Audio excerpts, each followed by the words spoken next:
نحمده ونصلي ونسلم على خاتم النبیین۔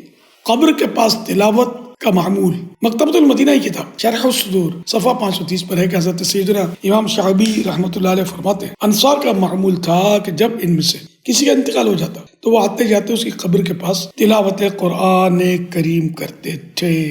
ماشاء اللہ۔ سگا مدینہ محمد الیاس عطار قادری سبی عفیان کی جانب سے السلام علیکم ورحمۃ اللہ وبرکاتہ۔ مجھے یہ افسوسناک خبر ملی کہ عبدالرشید، عبدالحفیظ، عبدالوحید، ندیم بھائی اور عدیل احمد کے ابو جان عبداللطیف بھائی 27 شعبان شریف 1446 کے مطابق 26 فروری 2025 کو قریباً 85 سال کی عمر میں کراچی میں وفات پا گئے۔ انا للہ و انا الیہ راجعون۔ میں تمام سوگواروں سے تعزیت کرتا ہوں اور صبر و ہمت سے کام لینے کی تلقین۔ میں بھی تعزیت کرتا ہوں، صبر کریے گا، ہمت رکھیے گا۔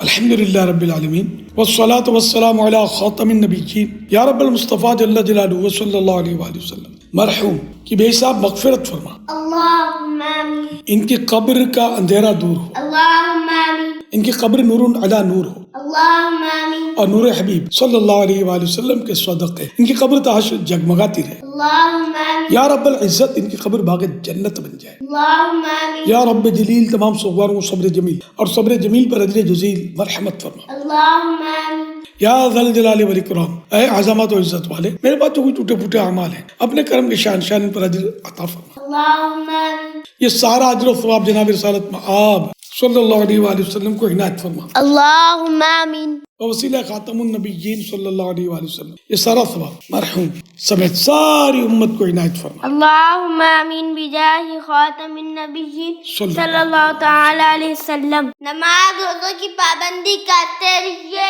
مدنی چینل دیکھتے رہیے، اپنی اچھی نیتیں ضرور بھجوائیے گا، ہمت رکھیے گا، بے شک مغفرت کی دعا کی التجا۔ 28 شعبان شریف 2046 کے مطابق 27 فروری 2025 کو یہ پیغام ریکارڈ کیا۔ صلو علی الحبیب صلی اللہ علی محمد۔ اب جو بقیہ پیغام پیش کیا جائے گا وہ امیر اہل سنت کی آواز میں پہلے سے ریکارڈ شدہ ہے۔ تمام سوگوار صبر و ہمت سے کام لیں، اللہ رب العزت کی رحمت سے مایوس نہ ہو، اللہ کریم کی رضا پر راضی رہیں۔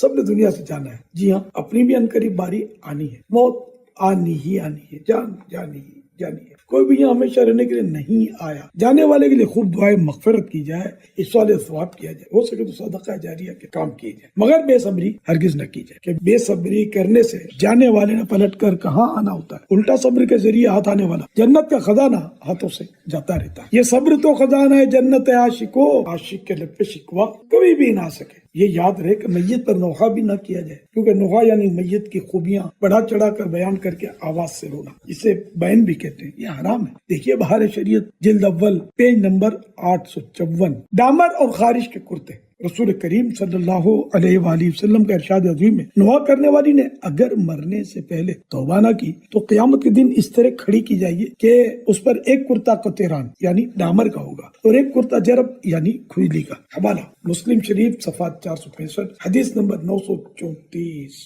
یا اللہ پاک تیری پناہ۔ شرح حدیث، ڈامر میں آگ جلد لگتی ہے اور سخت گرم بھی ہوتا ہے۔ جرب وہ کپڑا ہے کہ جو سخت خارش میں پہنایا جاتا ہے۔ معلوم ہوتا ہے کہ نوحہ کرنے والی پر بروز قیامت خارش کا عذاب مسلط ہوگا، کیونکہ وہ نوحہ کر کے لوگوں کے دل غمگین اور زخمی کرتی تھی، تو قیامت کے دن اسے خارش سے زخمی کیا جائے گا۔ اس سے یہ بھی معلوم ہوا کہ نوحہ خواہ عملی ہو یا قولی یعنی اپنے انداز سے، اعضاء سے یا زبان سے جس طرح بھی کیا جائے سخت حرام ہے، کیونکہ اکثر عورتیں ہی نوحہ کرتی ہیں، اس لیے حدیث پاک میں عورت کا تذکرہ ہوا، ورنہ مرد بھی اگر نوحہ کرے گا تو اس کے لیے بھی اسی طرح کا عذاب ہے۔ دیکھیے میرات المناجی جلد 2 پیج نمبر 503۔ یا اللہ پاک تیری پناہ۔ اے سوگوارو، اگر آپ میں سے کبھی زندگی میں کسی نے نوحہ کیا ہو تو توبہ کر لیجئے۔ یا اللہ پاک میری توبہ۔ کر لے توبہ، رب کی رحمت ہے بڑی، حشر میں ورنہ سزا ہوگی کڑی۔ اے غمزدو، بہرحال ہمیں دنیا سے جانے والے سے اپنی موت کی یاد کا سامان کرنا چاہیے۔ فرمان مصطفیٰ صلی اللہ علیہ وآلہ وسلم ہے، السعید من وعظ بغیرہ، یعنی سعادت مند وہ ہے جو دوسروں سے نصیحت حاصل کرے۔ حوالہ ابن ماجہ جلد اول پیج نمبر 34، حدیث نمبر 46۔ تو اے غم کے مارو، ہمیں اپنی آخرت کی تیاری مزید بڑھانی چاہیے۔ روز تو لوگوں کی اموات ہو رہی ہیں، ڈیلی نہ جانے کتنے لوگ دنیا سے چلے جاتے ہیں۔ آپ کے یہاں جو میت ہوئی بے شک صدمے کا باعث ہے اور عزیزوں پر رنج و غم کا پہاڑ ٹوٹا ہوگا، مگر ظاہر ہے دنیا میں ہونے والی یہ کوئی نئی چیز نہیں۔ ایک دن ان فوت ہونے والوں کی لسٹ میں اپنا نام بھی آنے والا ہے۔ آج لوگ ہمیں جناب کہتے ہیں مگر کل مرحوم کہا کریں گے۔ آج جن خواتین کو محترمہ کہا جاتا ہے کل انہیں مرحومہ کہہ کر پکارا جائے گا۔ ہاں مرتے جاتے ہیں ہزاروں آدمی، عاقل و نادان آخر موت ہے، یعنی عقل مند بھی مر رہے ہیں، نادان و ناسمجھ بھی موت کے گھاٹ اتر رہے ہیں۔ بارہا علمی تجھے سمجھا چکے، مان یا مت مان آخر موت ہے، ایک دن مرنا ہے آخر موت ہے، کر دے جو کرنا ہے آخر موت ہے۔ صلو علی الحبیب صلی اللہ علی محمد۔ ذہ نصیب مرحوم کے اصالہ ثواب کے لیے اللہ رب العزت کے دیے ہوئے مال میں سے مسجد بنا دیجئے یا مسجد کی تعمیر میں حصہ ہی لے لیجئے۔ مسجد بنانے کی فضیلت تو دیکھیے، بخاری شریف حدیث نمبر 450، فرمان مصطفیٰ صلی اللہ علیہ وآلہ وسلم، جو اللہ پاک کی رضا کے لیے مسجد بنائے گا اللہ پاک اس کے لیے جنت میں گھر بنائے گا۔ صلو علی الحبیب صلی اللہ علیہ محمد۔ ہر ہفتے سوشل میڈیا اور خصوصاً مدنی مذاکرے میں مدنی چینل پر جس رسالے کے پڑھنے کا اعلان کیا جاتا ہے اسے ضرور پڑھ یا سن لیا کیجیے۔ اس ہفتے 34 صفحات کا رسالہ ہے یاد رمضان، قسط نمبر 3۔